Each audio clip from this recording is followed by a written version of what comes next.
Agora, Bruno, tem até pessoas comentando aqui no chat. A gente falou do Malan, que falou que no Brasil até o passado é incerto.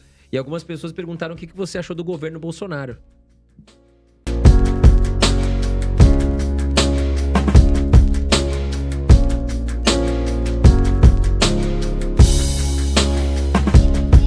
Olha, o governo, acho que ele teve 2 momentos bem distintos, antes e depois da pandemia.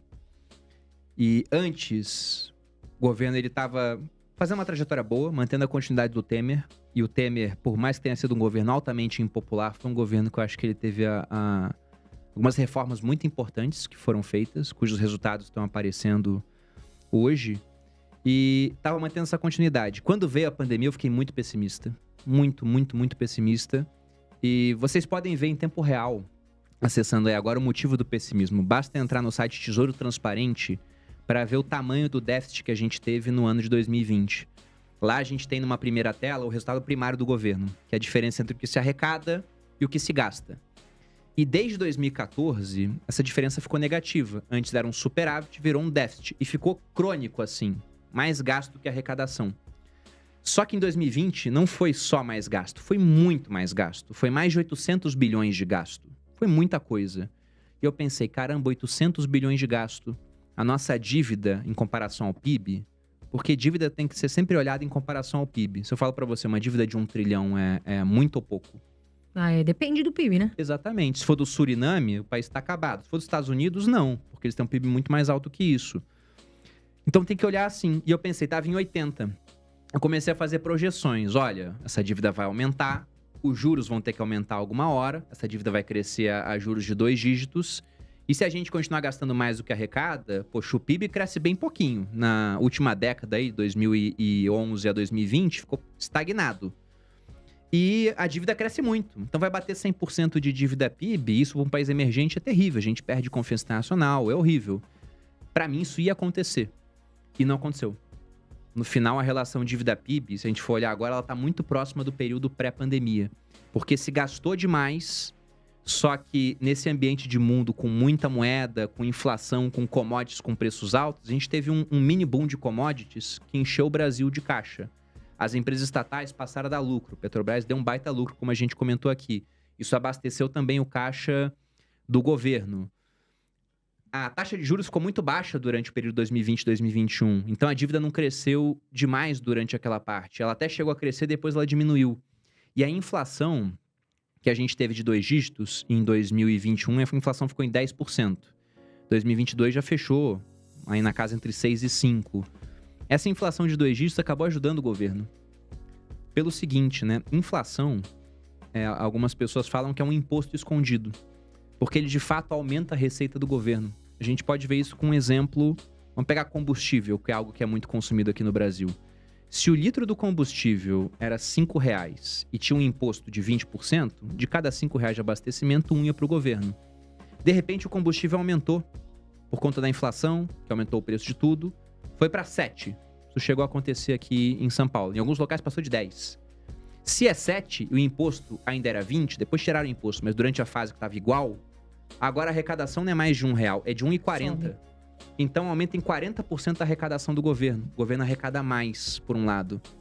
E tudo bem, o governo vai gastar mais, porque o preço de tudo está mais alto. Só que o principal gasto do governo é com aposentado.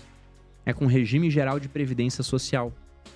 E aposentado recebe o seu reajuste pela inflação no começo do ano.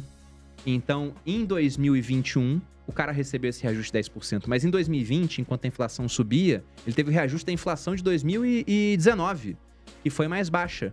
Então, o cara recebe um reajuste pequenininho, a conta do governo não aumenta tanto assim, e a arrecadação dele aumentou muito. Como ele arrecadou muito mais do que gastou, a gente voltou a ter superávit, inclusive, durante um período de 1 ano. Foi o que aconteceu. E isso era algo que eu não esperava. Então, fui surpreendido positivamente. Mas o governo, que é sempre muito fácil criticar porque a gente não tá lá, mas ele também cometeu muitos equívocos, logicamente, né? E principalmente em termos de discurso. Era muito fácil bater no Bolsonaro por conta do que ele falava. Muito, muito fácil. E aí várias pessoas argumentaram comigo, né? Falou, poxa, não dá pra votar nesse cara porque ele não tem postura de chefe de Estado. E aí deve ter perdido muito voto por conta disso. É muito difícil também você estar contra boa parte da mídia. Sim. A mídia é um poder muito forte. Já foi maior ainda, hoje em dia é menos por conta de rede social, mas isso acontece. Mas eu acho que, no geral, foi um governo com um saldo positivo, na minha visão. Sei que muita gente vai discordar, sei que há motivos para discordar por esse ponto, mas olhando do ponto de vista, por exemplo, dessa questão de dívida, ela acabou controlada.